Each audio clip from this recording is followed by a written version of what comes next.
क्या दार्जिलिंग की toy train अब सड़क के बीचों बीच चलेगी? क्या ट्राम मॉडल दार्जिलिंग की दशकों पुरानी ट्रैफिक समस्या का समाधान बन सकता है?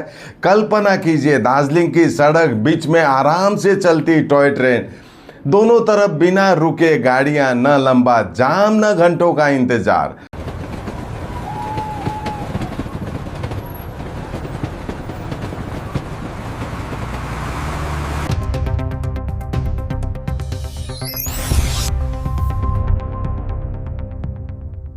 सुनने में यह किसी यूरोपीय शहर की तस्वीर लग सकती है, लेकिन अब ऐसा मॉडल दार्जिलिंग में भी चर्चा का विषय बन चुका है। नमस्कार, मैं राकेश सोमानी, आप देख रहे हैं एसके लाइव न्यूज़। आज हम बात करेंगे एक ऐसे प्रस्ताव की जो अगर सही तरीके से लागू हुआ तो दार्जिलिंग की ट्रैफिक व्यवस्था पूरी तरह से बदल सकती है। लेकिन इसके साथ एक बड़ा सवाल भी जुड़ा हुआ है। क्या इससे हजारों टैक्सी चालकों की रोजी रोटी पर असर पड़ेगा? आइए पूरे मामले को विस्तार से समझते हैं। दार्जिलिंग की सबसे बड़ी समस्या क्या है? दार्जिलिंग जाने वाला लगभग हर पर्यटक यह शिकायत जरूर करता है, ट्रैफिक जाम। पर्यटन सीजन शुरू होते ही सिलीगुड़ी से लेकर घूम, सोनादा, दार्जिलिंग शहर तक कई कई किलोमीटर लंबी वाहनों की कतार लग जाती है। घंटों तक गाड़ियां रेंगती रहती है। इस जाम की वजह से सिर्फ वाहनों की बढ़ती संख्या नहीं है, एक बड़ी वजह है दार्जिलिंग हिमालय रेलवे यानी टॉय ट्रेन का मौजूदा ट्रैक। यह ट्रैक कई जगह सड़क को काटता है, कहीं सड़क के किनारे चलता है तो कहीं सड़क को तिरछे पार करता है। जब भी ट्रेन गुजरती है, सड़क पर मौजूदा वाहनों को रुकना पड़ता है। कुछ मिनट की यह रुकावट धीरे धीरे कई किलोमीटर लंबे जाम में बदल जाती है। लगातार मिल रही शिकायतों के बाद रेलवे एक नए विकल्प पर अध्ययन कर रही है। विचार यह है कि क्या टॉय ट्रेन का ट्रैक सड़क के बिल्कुल बीच में बनाया जा सकता है, ठीक उसी तरह जैसे कोलकाता की ट्राम शहर के सड़कों के बीचों बीच गुजरती है। अगर ऐसा होता है तो सड़क के दोनों तरफ वाहनों के लिए अलग अलग लेन होगी और बीच में टॉय ट्रेन चलेगी। इसके लिए सड़क कितनी चौड़ी करनी होगी, कहाँ कहाँ जमीन की जरूरत पड़ेगी, कौन कौन से तकनीकी बदलाव करने होंगे, इन सभी पहलुओं का अध्ययन विशेषज्ञ करेंगे। सिलीगुड़ी में पर्यटन मंत्रालय के कार्यक्रम के बाद दार्जिलिंग के सांसद राजू बिष्ट ने कहा कि ट्राम की तरह टॉय ट्रेन चलाने की संभावना पर तकनीकी अध्ययन किया जा रहा है। उन्होंने साफ कहा कि फिलहाल यह सिर्फ एक विचार नहीं बल्कि विशेषज्ञों द्वारा व्यवहारिकता की जांच का विषय है, यानी अंतिम फैसला विस्तृत रिपोर्ट के बाद ही होगा।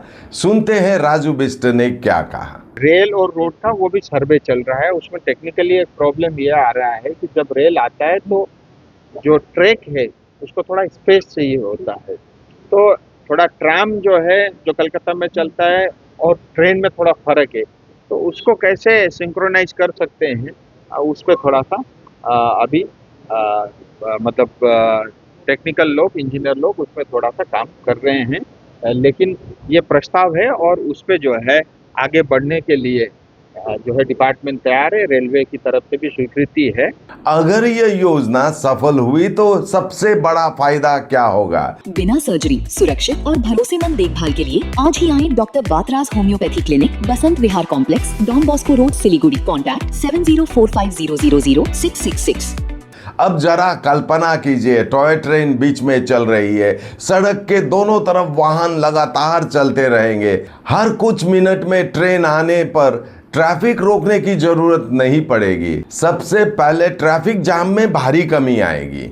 दार्जिलिंग की अर्थव्यवस्था काफी हद तक पर्यटन पर निर्भर करती है, लेकिन अगर किसी पर्यटक का आधा दिन सिर्फ ट्रैफिक में निकल जाए तो उसका अनुभव खराब हो जाता है। बेहतर ट्रैफिक व्यवस्था का मतलब होगा ज्यादा पर्यटक, लंबा ठहराव और स्थानीय कारोबार में बढ़ोतरी।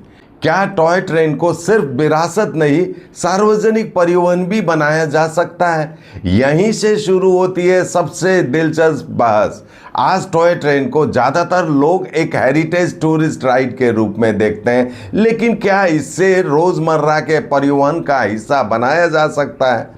अगर मेट्रो की तरह नियमित अंतराल पर ट्रेनें चले, हर 15 या 20 मिनट में एक सेवा मिले, ऑनलाइन टिकटिंग आसान हो, स्थानीय लोगों के लिए सस्ता किराया हो, तो बड़ी संख्या में लोग निजी गाड़ियों की बजाय टॉय ट्रेन का इस्तेमाल कर सकते हैं।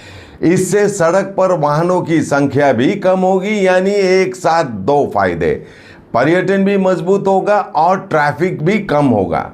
लेकिन हर योजना का दूसरा पक्ष भी होता है। सबसे बड़ी चिंता है टैक्सी चालक। दार्जिलिंग और आसपास के हजारों परिवार टैक्सी व्यवसाय पर निर्भर है। अगर बड़ी संख्या में लोग ट्रेन से सफर करने लगेंगे तो टैक्सी की मांग कम हो सकती है। इसका सीधा असर हजारों ड्राइवरों और उनके परिवारों पर पड़ सकता है। इसलिए अगर भविष्य में ऐसी कोई योजना लागू होती है तो सरकार को समांतर रूप से टैक्सी सेक्टर के लिए भी कोई नीति बनानी होगी ताकि किसी की आजीविका प्रभावित ना हो। अब यहाँ प्रश्न उठता है, क्या सड़क चोरी करना आसान है? बिल्कुल नहीं। दार्जिलिंग एक पहाड़ी क्षेत्र है, हर तरफ पहाड़, दूसरी तरफ गहरी खाई, बीच में सीमित जगह। ऐसे में सड़क चौड़ी करना इंजीनियरिंग की दृष्टि से आसान काम नहीं होगा।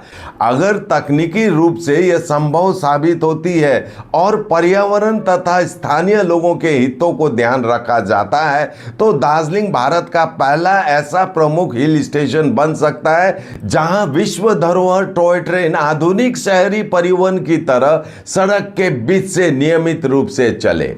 यह सिर्फ ट्रैफिक सुधार की योजना नहीं होगी बल्कि दार्जिलिंग की परिवहन मॉडल में ऐतिहासिक बदलाव भी हो सकता है। फिलहाल यह केवल एक प्रस्ताव है, अभी अंतिम निर्णय नहीं हुआ है, लेकिन इतना जरूर है कि दार्जिलिंग की ट्रैफिक समस्या का स्थायी समाधान खोजने की कोशिश अब गंभीर स्तर पर शुरू हो चुकी है। अगर यह योजना सफल होती है तो पर्यटन को नई रफ्तार मिलेगी, सफर आसान होगा और दशकों पुरानी जाम की समस्या काफी हद तक कम हो सकती है। अपनी राय कमेंट में जरूर बताइए।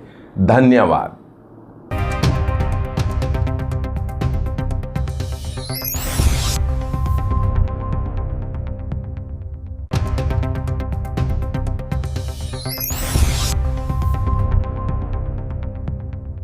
Luxentra designed my modular kitchen. And my walk-in wardrobe. Meet our designer today at Luxentra Siliguri. Nurse बन्ने सपना देख्नु भएको छ? अब पूरा गर्नुहोस्। Adan institute of nursing science, Sisabari, Champasari, Siliguri. यहाँ पाइन्छ 3 वर्षको जीएनएम कोर्स, 4 वर्षको बीएससी नर्सिङ, 100% प्लेसमेन्टको ग्यारेन्टी, साथै सजिलो ब्याङ्क लोन र किस्तीमा भुक्तानी पनि, स्कलरसिपको सुविधा, हस्टेल सुविधा उपलब्ध, क्रेडिट कार्ड फेसिलिटिज पनि। पश्चिम बङ्गाल सरकारद्वारा मान्यता प्राप्त, एफिलिएटेड टु WBNC, WBUHS र INC। आजै सम्पर्क गर्नुहोस् Adan institute of nursing science 80162355669।